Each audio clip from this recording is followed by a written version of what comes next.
கார்த்திகை மாதம் முதல் நாள் முதல் சபரிமலைக்கு செல்லும் ஐயப்ப பக்தர்கள் மாலை அணிந்து 41 நாட்கள் விரதத்தை தொடங்குகின்றனர். இந்த விரதத்தின் மூலம் பகவானை நினைத்து ஐயப்ப நாமத்தை சொல்லி விரதத்தை அனுசரித்து இருமுடி ஏந்தி புனித யாத்திரை மேற்கொள்கிறார்கள். சபரிமலை ஐயப்பன் கோவிலின் நடை திறக்கப்பட்டு விரதத்தை தொடங்கும் இந்த காலகட்டத்தில் சபரிமலை ஐயப்பன் கோவிலில் பக்தர்கள் நீண்ட வரிசையில் நின்று தரிசனம் செய்வார்கள்.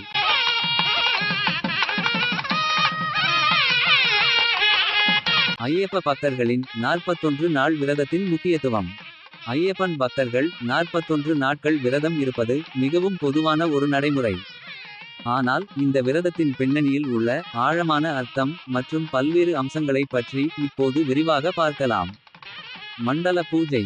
சபரிமலை கோவிலில் நடைபெறும் மண்டல பூஜை காலம் பொதுவாக 41 நாட்கள் நடைபெறும். இந்த காலத்தில் ஐயப்பனை தரிசிக்க விரும்புவோர் இந்த கால அளவுக்கு விரதம் இருப்பது வழக்கம். 41 என்ற எண்ணிக்கை பல ஆன்மீக நூல்களில் குறிப்பிடப்படும் ஒரு முக்கியமான எண்ணாகும்.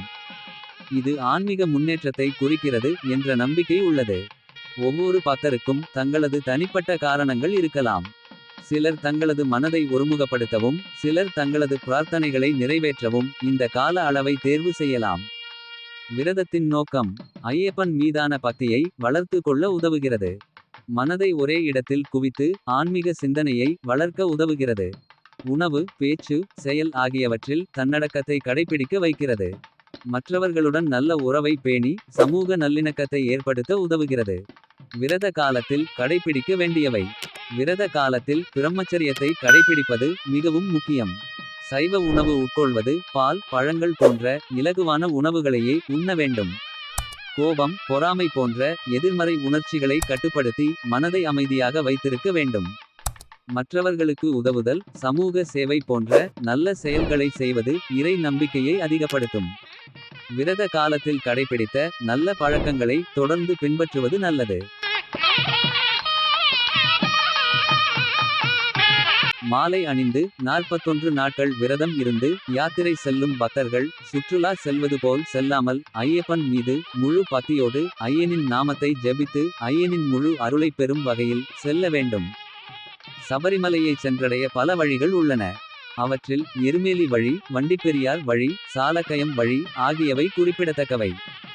எருமேலி வழியாக செல்லும் பாதை பரம்பரை வழியாக கருதப்படுகின்றது. ஐயப்பன் மகிஷையை கொல்வதற்கு இப்பாதை வழியாகத்தான் சென்றார் என கூறப்படுகிறது.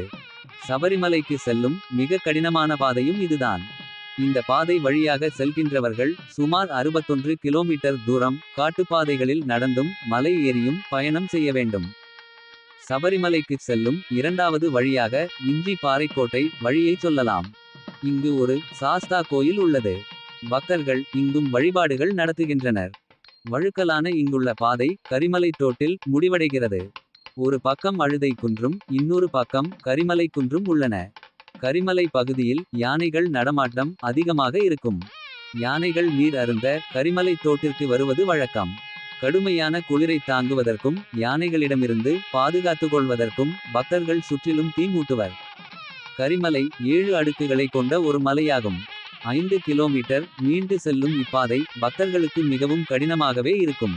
சுவாமியே சரணம் ஐயப்பா என சரண மந்திரத்தை உரக்க சொல்லிக்கொண்டு செல்வதால் பக்தர்கள் தங்கள் களைப்பை மறந்து இறைவனை நினைத்தவாறு செல்வார்கள்.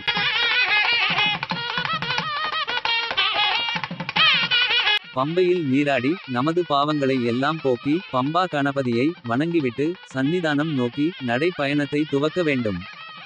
சந்நிதானத்திற்கு சென்று 18ஆம் படி ஏறுவதற்கு முன்பு தேங்காய் உடைத்து விட்டு கருப்பசாமியையும் கருப்பாயி அம்மனையும் தரிசனம் செய்ய வேண்டும்.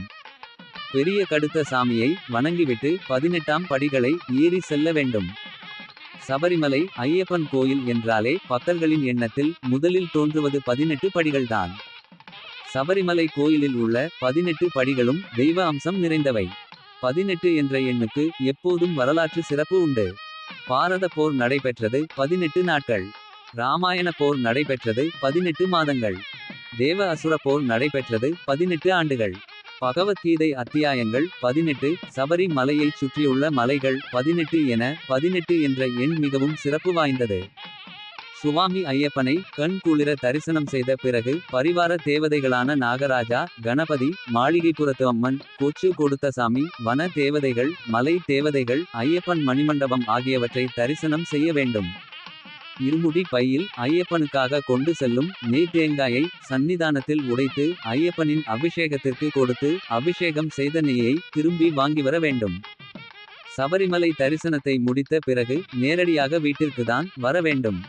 மற்ற கோவில்கள் சுற்றுலாத்தலங்களுக்கு செல்லக்கூடாது. விரதத்தையும் தொடர வேண்டும். சபரிமலையில் இருந்து வீட்டிற்கு திரும்பி வந்ததும் அங்கிருந்து கொண்டு வந்த அபிஷேக நெய், விபூதி, குங்கும பிரசாதத்தையும் மற்றும் பிரசாதத்தையும் சுவாமி முன்பு வைத்து பூஜை செய்து வழிபட வேண்டும். வீட்டில் பெரியவர்கள் இருந்தால் அவர்கள் காலில் விழுந்து ஆசி பெற்று அவர்கள் கையால் பிரசாதத்தை பெற்று சொந்த பந்தங்களுக்கு கொடுக்க வேண்டும். வீட்டில் பூஜை செய்து வழிபட்ட பிறகே மாலையை கழற்றி விட்டு விரதத்தை நிறைவு செய்ய வேண்டும்.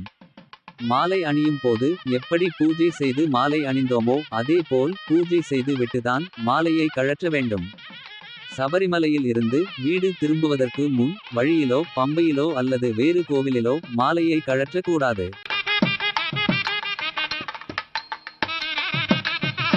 இன்னும் சொல்லப்போனால் சுவாமி தரிசனம் முடிந்து வீடு திரும்பியதும் 3 நாட்களுக்கு பிறகே மாலையை கழற்ற வேண்டும். மாலை அணிந்து கொள்ளும் போது எப்படி பயபக்தியுடன் அணிந்து கொள்கிறோமோ அதே போல் பயபக்தியுடன் மாலையை கழற்றவும் வேண்டும். 3 நாட்கள் கழித்து மாலையை கழற்றி விட்டாலும் பொங்கல் அன்று சபரிமலையில் தோன்றும் மகர ஜோதி தரிசனம் முடிந்த பிறகே விரதத்தை நிறைவு செய்துவிட்டு வழக்கமான வாழ்க்கைக்கு திரும்ப வேண்டும். மகர ஜோதி முடிந்ததும் அருகில் உள்ள ஐயப்பன் கோவில் அல்லது சிவன் பெருமாள் கோவிலுக்கு சென்று சுவாமி தரிசனம் செய்து விரதம் நல்லபடியாக பூர்த்தி செய்ததற்கு நன்றி என வேண்டிக் கொண்டு வீட்டுக்கு வந்த பிறகே விரதத்தை நிறைவு செய்ய வேண்டும். இவ்வாறு செய்வதால் சபரிமலை சென்ற முழு பலனையும் பெற முடியும்.